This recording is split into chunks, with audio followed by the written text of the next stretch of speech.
1월 26일 수요일입니다. 오늘도 정시 매일 예배 함께하는 유신가족 여러분 사랑하고 축복합니다.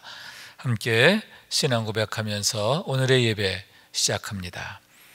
전능하사 천지를 만드신 하나님 아버지를 내가 믿사오며 그 외아들 우리 주 예수 그리스도를 믿사오니 이는 성령으로 잉태하사 동정녀 마리아에게 낳으시고 본디오 빌라도에게 고난을 받으사 십자가에 못 박혀 죽으시고 장사한 지 사흘 만에 죽은 자 가운데서 다시 살아나시며 하늘에 오르사 전능하신 하나님 우편에 앉아 계시다가 저리로서 산자와 죽은 자를 심판하러 오시리라. 성령을 믿사오며 거룩한 공회와 성도가 서로 교통하는 것과 죄를 사하여 주시는 것과 몸이 다시 사는 것과 영원히 사는 것을 믿사옵나이다. 아멘. 함께 찬송하겠습니다. 440장 어디든지 예수 나를 이끌면 함께 찬송합니다.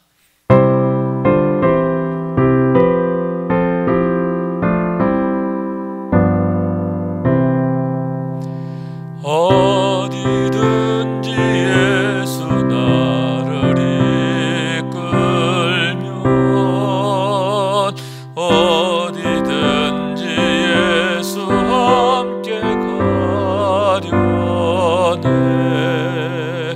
예수 함께 하니 가면 나고 없고 예수님과 동행하면 겁없네. 어디를 가든지 겁낼 것 없네. 어디든지 예수 함께 가려네. 세상 친구 모두 나를 떠나도 예수 함께 가면 외로움 없겠네. 가는 길이 위태하고 험해도 어디든지 예수 함께 가려네. 어디를 가든지 겁낼 것 없네. 어디든지 예수 함께 가려네. 얻은 그늘 나를 애워쌀 때에 주가 함께 계심 믿고 자려네. 죽은 후에 천국에서 깨어나 예수 함께 길이 길이 살리라. 어디를 가든지 겁낼 것 없네. 어디든지 예수 함께 가려네. 아멘. 매일의 기도 한 목소리로 드리겠습니다. 참 평강의 주님, 오늘도 새로운 하루를 주시고 복되게 하시니 감사합니다.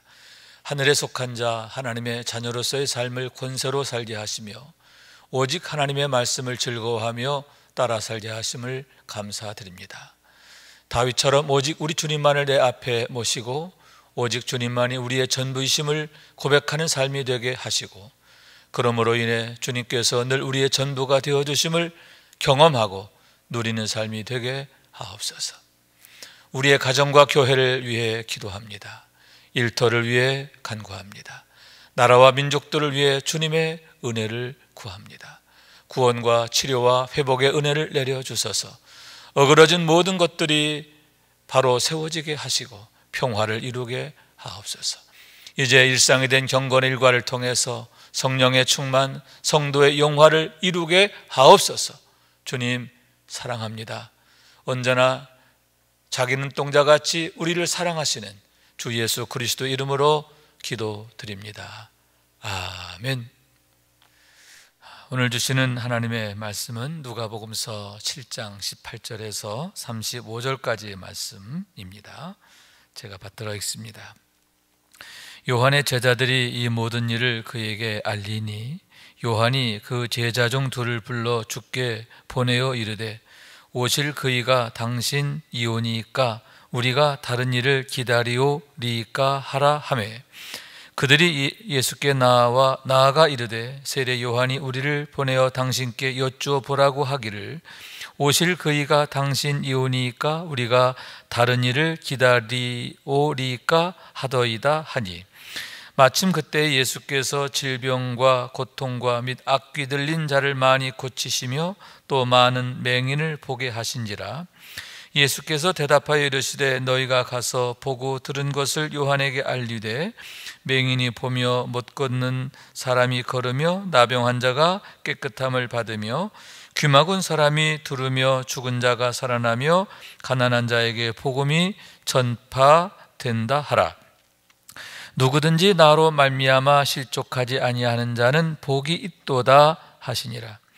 요한이 보낸 자가 떠난 후에 예수께서 무리에게 요한에 대하여 말씀하시되 너희가 무엇을 보려고 광야에 나갔더냐? 바람에 흔들리는 갈대냐?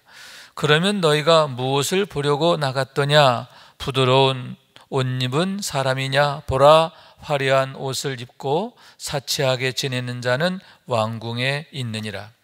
그러면 너희가 무엇을 보려고 나갔더냐? 선지자냐? 옳다. 내가 너희에게 이르노니 선지자보다도 훌륭한 자니라. 기록된 바 보라, 내가 내 사자를 내 앞에 보내노니 그가 내 앞에서 내 길을 준비하리라 한 것이 이 사람에 대한 말씀이라. 내가 너희에게 말하노니 여자가 낳은 자 중에 요한보다 큰 자가 없도다. 그러나 하나님의 나라에서는 극히 작은 자라도 그보다 크니라 하시니 모든 백성과 세리들은 이미 요한의 세례를 받은지라. 이 말씀을 듣고 하나님을 의롭다 하되 바리새인과 율법 교사들은 그의 세례를 받지 아니하므로 그들 자신을 위한 하나님의 뜻을 저버리니라. 또 이르시되 이 세대의 사람을 무엇으로 비유할까? 무엇과 같은가? 비유컨대 아이들이 장터에 앉아 서로 불러 이르되 우리가 너희를 향하여 피리를 불어도 너희가 춤추지 않고 우리가 곡하여도 너희가 울지 아니하였다 함과 같도다. 세례 요한이 와서 떡도 먹지 아니하며 포도주도 마시지 아니하며 너희 말이 귀신이 들렸다 하더니 인자는 와서 먹고 마시매 너희 말이 보라 먹기를 탐하고 포도주를 즐기는 사람이요 세리와 죄인의 친구로다 하니 지혜는 자기의 모든 자녀로 인하여 옳다함을 얻느니라. 아멘. 아멘. 할렐루야. 오늘도 말씀을 통해 주시는 은혜와 축복이 함께 예배하는 여러분 가운데 가득하시길 주님의 이름으로 축원합니다. 오늘의 말씀은 크게 두 부분이라 할 수 있는데 첫째 부분은 18절에서 28절까지의 말씀으로 세례 요한과 관계된 그런 이야기고 두 번째 부분은 29절부터 35절까지의 말씀으로서 완악함으로 인하여 하나님의 뜻을 저버린 바리새인과 율법학자들에 대한 말씀이다. 이렇게 얘기할 수 있는 겁니다. 먼저 세례 요한에 관한 말씀인데 본문 18절에 보면 요한의 제자들이 이 모든 일을 그에게 알리니 이렇게 말씀하고 있습니다. 당시 세례 요한은 감옥에 갇혀 계셨습니다. 그럴 때에 그의 제자들이 예수님에 대한 모든 것들을 가서 전하게 되었음을 보게 되는 거지요.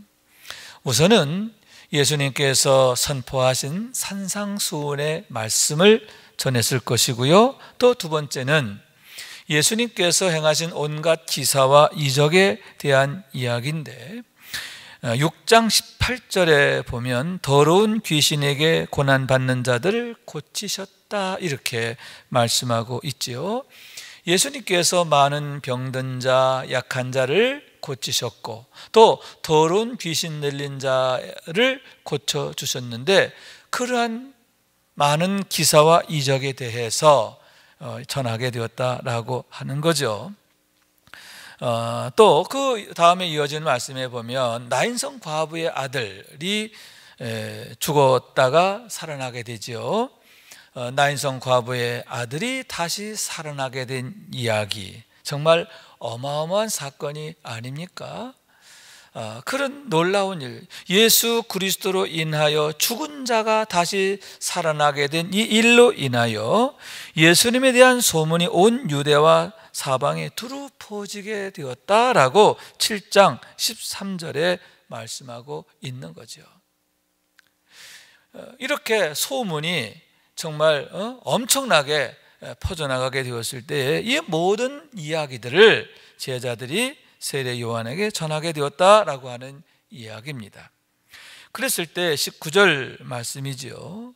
요한이 제자 둘을 예수님에게 보내서 이렇게 여쭙게 하는 겁니다.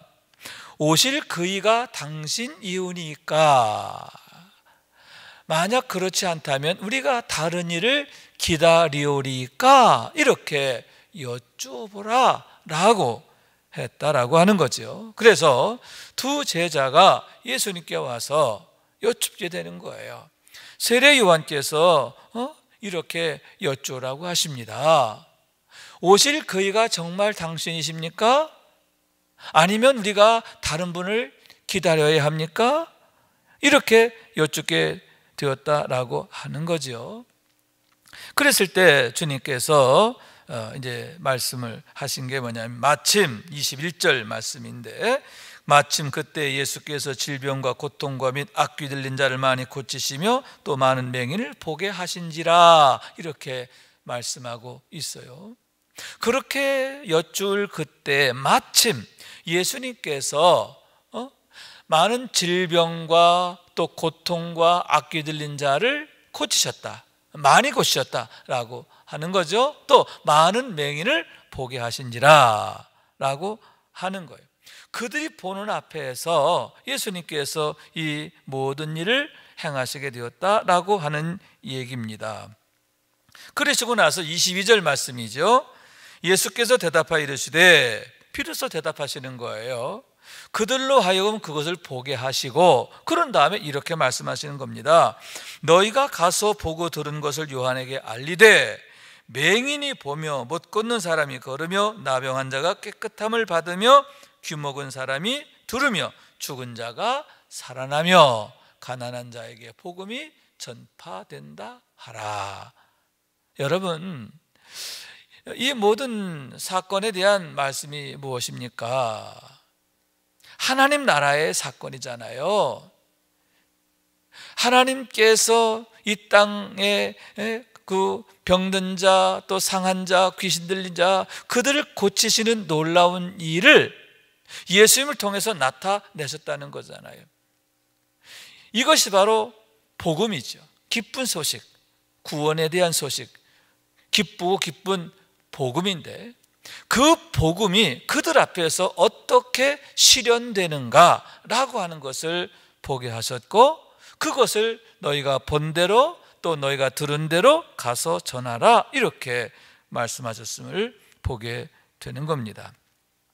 자, 그러면 여러분, 왜 세례 요한은 이렇게 예수님에 대해서 의심을 하게 됐을까요? 자기가 직접 세례를 베풀고 또 많은 사람 앞에서 이분이 바로 오실 그분이라고 공포했어요. 그런데 이렇게 감옥에 갇혀 있는 상황 속에서 왜 진짜 당신이 그분입니까?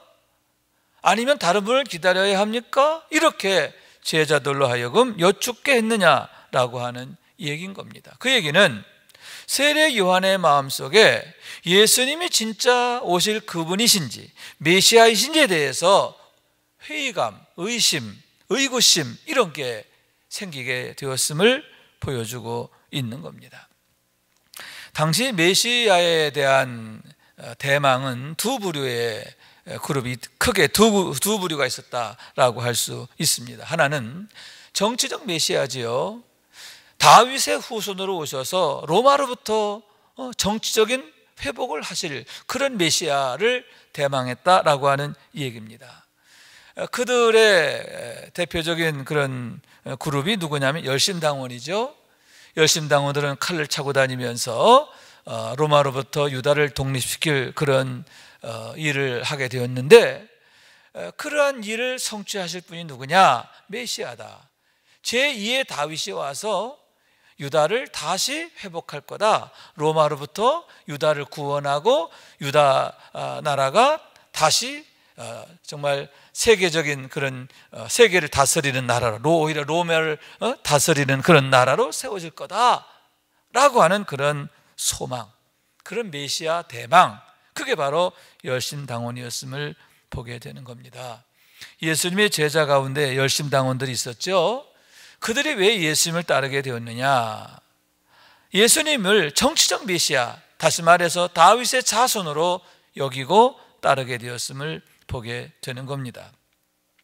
또 하나 다른 그룹이 있었는데 그게 뭐냐 하면은 에스레파 그룹이다 이렇게 말할 수 있는데, 그들은 광야에 기거하면서 쿰난 공동체를 형성을 하게 됩니다. 그들은 어떤 메시아를 기다렸냐 하면 종말론적 메시아를 기다렸어요. 다시 말해서 심판의 주로 오실 메시아라고 하는 얘기입니다.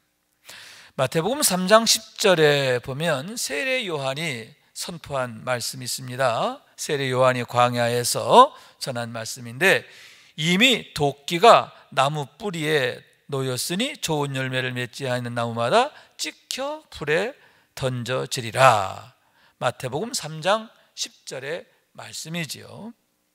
또 12절 말씀에 보면 손에 키를 들고 자기의 타작마당을 정하게 하사 알곡은 모아 곡간에 들이고 쭉정이는 꺼지지 않는 불에 태우시리라. 자, 이것을 누가 하실 거냐 하면 메시아가 오셔서 하실 거다라고 하는 그러한 얘기입니다. 그리고 세례 요한의 경우는 예수님이 그 일을 하실 거로 그렇게 기대하게 되었다라고 하는 거죠. 왜냐하면 여러분, 세례 요한은 어디서 자랐죠? 광야에서 자랐습니다. 그는 포도주도 마시지 않았습니다. 나시린으로 삶을 살았어요. 그 얘기는 뭐냐면 세례 요한은 에스네파 그룹에 속한 사람이었다라고 하는 얘기입니다. 그래서 종말론적 메시아를 기다렸어요. 예수님이 오시면, 메시아가 오시면 그분은 방금 제가 읽어드린 말씀처럼 알곡은 모아 꽃간에 들이고 쭉정이는 꺼지지 않는 불에 던져오리라. 타작마당을 여시는 거죠. 손에 키를 들고 자기의 타작마당을 정하게 하실 분, 그런 분으로 여겼다라고 하는 거죠. 그런데 가만히 보니까 예수님에게서 그런 징조가 보이지를 않는 겁니다. 바로 그렇게 권세 있게 막 그냥 심판의 주로 그렇게 역사하기를 기대했는데 그렇지 않고 산상수훈의 말씀이라든지 또 그냥 온갖 동네방네 다니시면서 병자를 고치시고 막 그러신단 말이죠. 아니, 도대체 언제 심판을 하실 것인가? 자기가 생각했던 메시아하고 그림이 달랐던 거예요. 그러므로 해서 그처럼 의구심을 갖게 되었고 제자들을 보내어 여쭙게 되었음을 보게 되는 겁니다. 여기서 우리는 중요한 교훈을 얻습니다. 그게 뭐냐 하면 세례 요한조차도 메시아에 대해서 이렇게 혼돈된 생각을 갖고 있었다라고 하는 얘기지요. 그런 걸 보면서 여러분, 우리가 건강한 신학, 검증된 신학, 정통적 신학으로 바로 세워지는 게 참 중요하다. 우리가 복음을 알아도 바로 알아야 되고 제대로 알아야 된다. 특히 예수님에 대해서, 하나님이 어떤 분인지에 대해서, 하나님의 구속사의 그 원리에 대해서 우리가 바로 알아야 한다라고 하는 얘기입니다. 여러분, 우리가 항상 주의하고 조심해야 합니다. 우리가 어떤 선입견을 갖거나 또 어떠한 이런 잘못된 교리 이런 거에 빠지게 되면요, 성경을 전혀 엉뚱하게 해석을 해요. 예수님에 대해서 전혀 다른 얘기를 하게 된다라고 하는 얘기지요. 세례 요한 같은 분도 이렇게 혼란스러워하는 상황이 되었는데 하물며 우리에게서는 얼마나 위험한 일입니까? 그렇기 때문에 여러분, 첫째, 정통적 신학을 우리가 따르는 게 좋습니다. 정통적이라고 하는 건 뭐냐 하면은 검증됐다는 거예요. 2000년 기독교 역사에서 수많은 교부들과 또 목사님과 영성가들에 의해서 검증되어서 이것이 건강한 해석이다, 이것이 건강한 교리다 라고 하는 거죠. 이런 검증된 교리들이 바로 감리교, 또 장로교, 감리교 신학, 장로교 신학, 또 성공회, 이렇게 또 카톨릭도 그 중에 하나겠습니다만은 약간의 차이는 있습니다만은 그래도 이렇게 건강하게, 특히 여러분 개신교는 무엇입니까? 카톨릭보다도 특히 개신교는 뭐냐? 카톨릭이 복음의 본질에서 벗어났어요. 성경에서 벗어났어요. 그래서 성경으로 돌아가자. 성경으로 돌아가서 성경적 해석을 하고 성경에서부터 교리적인 그런 기준을 만들어냈던 게 바로 개신교 신학이 되는 겁니다. 마틴 루터나 또 칼빈이나 웨슬레나 이런 분들이 그런 분들이라고 하는 거죠. 그런 면에서 우리는 정통적 신학 위에 바로 서 있다라고 하는 것을 늘 자부심을 갖고 우리가 감리교인으로서 또 개신교도로서 항상 우리가 분명한 신앙생활을 해야 할 줄로 믿습니다. 그러면서 여러분, 성령께서 우리의 눈을 열어주셔야 돼요. 듣는 마음을 주셔야 돼요. 성령님이 우리 가운데 오셔서 하시는 일이 뭐냐 하면은 깨닫게 하시는 거예요. 예수님께서도 말씀하시잖아요. 장차 오실 성령님은 보혜사가 되신다. 그래서 너희를 도와서 내가 누구인지를 알게 할 거다, 이렇게 말씀하고 있는 거거든요. 그러므로 늘 우리가 성령님의 은혜를 구하고 성령 충만을 구하고, 그래서 성령의 빛 가운데서 날마다 건강한 신학, 건강한 신앙으로 세워지게 되기를 원합니다. 요한의 제자들이 이제 돌아갔습니다. 돌아갔을 때에, 그때에 주님께서 세례 요한에 대하여 말씀하시는 것을 보게 되는 거죠. 23절의 말씀인데, 누구든지 나로 말미암아 실족하지 아니하는 자는 복이 있도다 하시니라. 그리고 24절, 요한이 보낸 자가 떠난 후에 예수께서 무리에게 요한에 대하여 말씀하시되 너희가 무엇을 보려고 광야에 나갔더냐? 바람 흔들리는 갈대냐? 자, 여기서 요한에 대하여 말씀하시되 이렇게 얘기하고 있잖아요. 자, 그러면서 뭐라고 말씀하셨느냐 하면은 26절의 말씀인데, 요한에 대해서 말하되 선지자보다 훌륭한 자니라, 이렇게 말씀을 하고 있습니다. 그러면서 28절 말씀이죠. 내가 너에게 말하노니 여자가 낳은 자 중에 요한보다 큰 자가 없도다, 이렇게 말씀을 하고 있는 거예요. 세례 요한에 대해서 선지자 중에 가장 큰 자다, 이렇게 말했고, 또 여자가 낳은 자 중에 이보다 더 큰 자가 없다, 이렇게 말씀하고 있는 거예요. 그러면 여기에서 여자가 낳은 자라고 하는 뜻이 뭐냐 하면은 땅에 속한 자, 다시 말하면 육으로 난 자를 의미하는 겁니다. 육으로 난 자 중에 세례 요한보다 더 큰 자가 없다라고 하는 거예요. 그런데 그 다음 말씀이 더 중요합니다. 28절 거기 이어지는 말씀이 뭐라? 그러나 하나님의 나라에서는 극히 작은 자라도 그보다 크니라 하시니라, 이렇게 말하고 있어요. 그러나 세례 요한이 이렇게 대단한 분이야. 그러나 하나님의 나라에서는 극히 작은 자라도 그보다 크니라 하시니라. 이게 무슨 말씀이냐 하면은 복음의 능력이 그렇게 엄청나다, 복음으로 인하여 우리가 구원받게 되는 것이 얼마나 엄청난 축복이며 영광인가 하는 것을 나타내고 있는 거예요. 자, 선자 중에 최고입니다. 여자가 낳은 자 중에 이보다 더 큰 자가 없습니다. 그러나 복음으로 다시 태어난 사람보다는 못하다, 이런 얘기예요. 그러면 왜 복음으로 다시 난 자, 왜 이렇게 특별하고 대단하냐? 여러분, 우리가 예수를 주로 믿음으로 말미암아 우리가 거듭나서 하나님의 자녀로 인치심을 받게 됐잖아요. 우리가 하나님의 자녀가 되었다라고 하는 것, 그것은 하나님의 사랑 안에 거하게 됐다라고 하는 거죠. 여러분, 부모는 자녀를 위해 사는 거잖아요. 자녀가 부모를 위해 사는 게 아니에요. 부모가 자녀를 위해 살아요. 여러분, 자녀들의 경우 부모님 생각 얼마나 합니까?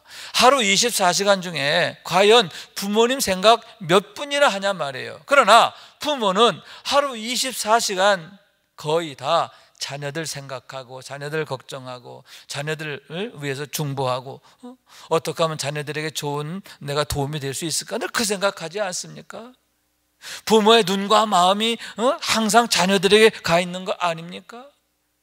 그런데 예수님 오셔서 그분을 통해 우리가 구원받았잖아요. 그렇기 때문에 구원받은 우리는 하나님의 자녀되었기 때문에 하나님의 자녀된 자는 지극히 작은 자라 하더라도 이렇게 엄청나다, 그런 얘기지요. 복음의 능력이 얼마나 엄청난지, 복음으로 인하여 우리가 얻은 축복과 영광이 얼마나 정말 귀하고 어마어마한가. 여러분, 우리가 이런 축복의 주인공이에요. 아멘.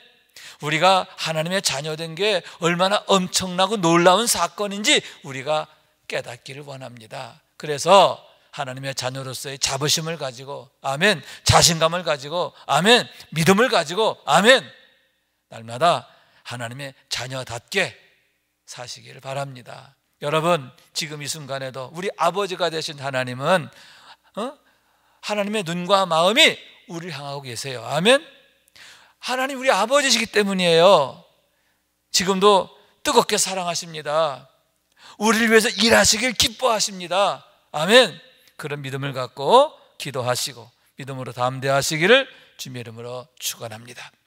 자, 두 번째 말씀이죠. 29절에서 35절까지의 말씀인데, 완악한 바리새인과 서기관들에 대한 책망이다, 이렇게 말씀드릴 수가 있습니다.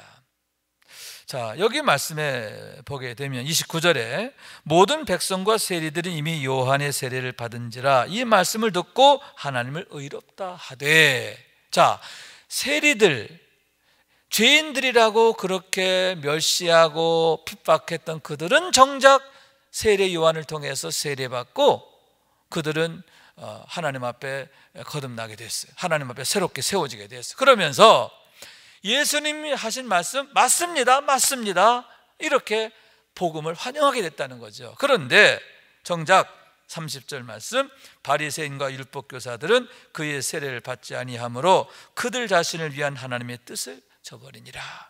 여러분, 세례 요한을 보내신 목적이 뭐예요? 그들이 회개하고 하나님께 돌아오게 하시기 위함이잖아요. 자, 그리고 그것은 정작 그들을 위한 거예요. 그들을 위해서 회개의 복음을 전하게 하신 건데 회개치 않고 그들은 하나님의 뜻을 저버리게 되었다라고 하는 겁니다. 여러분, 지혜 중에 지혜가 뭡니까? 하나님을 아는 지식이잖아요. 하나님을 경외하는 거잖아요.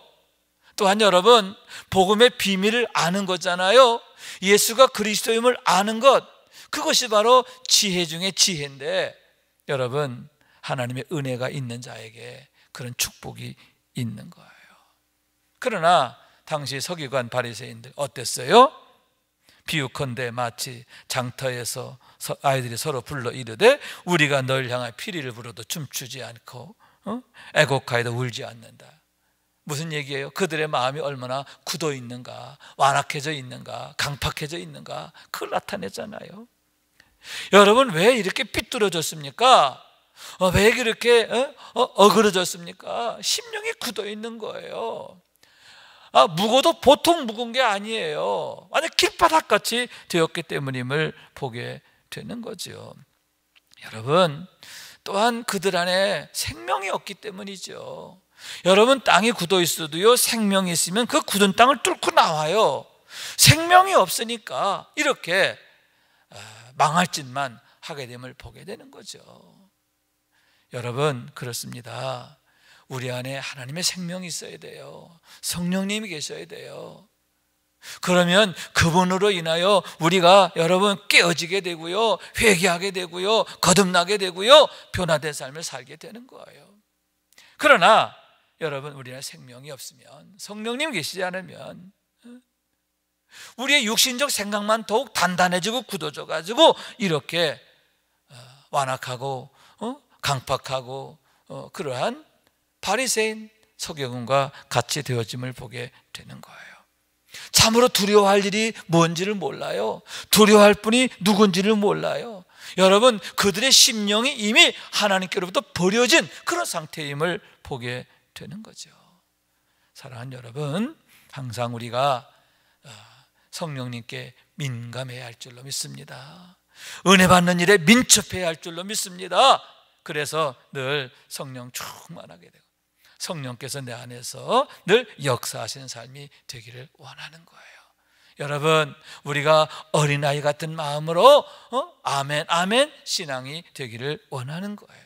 그래서 늘 성령께서 우리 가운데 일하시는 것이 나타나는 그런 삶이 되기를 원하는데, 여러분, 이를 통해서 더욱 하나님께 감사하게 되고 하나님을 자랑하고 또 하나님의 사랑 안에 늘 든든히 서는 하나님의 축복과 영광과 능력의 주인공이 되는 우리 모두가 될 수 있기를 주님의 이름으로 축원합니다. 기도하겠습니다. 자비하신 하나님, 감사합니다. 오늘도 함께 예배하며 이 하루를 살게 하시니 감사합니다. 오늘도 하나님의 능력 안에서 승리하게 하여 주옵소서. 주님, 우리의 심령 한가운데 늘 성령 충만하기를 원합니다. 하나님의 생명이 역사하는 삶이 되기를 원합니다. 그래서 하나님께서 우리를 위해서 늘 일하심을 보고 경험하는 그런 삶이 되어지고 늘 감사와 찬송이 샘처럼 솟아나는 우리의 삶이 되게 하시고 하나님의 능력으로 승리하는 삶이 되게 하옵소서. 주님의 이름으로 기도합니다. 이제는 우리의 구세주가 되시며 대속자가 되시는 예수 그리스도의 구속의 은혜와 아버지 하나님의 사랑과 성령님의 교통하시는 은총이 오늘도 정시 매일 예배를 통해서 경건 일과를 세우며 성령 충만하며 성도의 영화 가운데 살아가기를 원하는 주의 사랑하는 모든 권속들 위에 영원토록 함께 하시기를 간절히 축원하옵나이다. 아멘.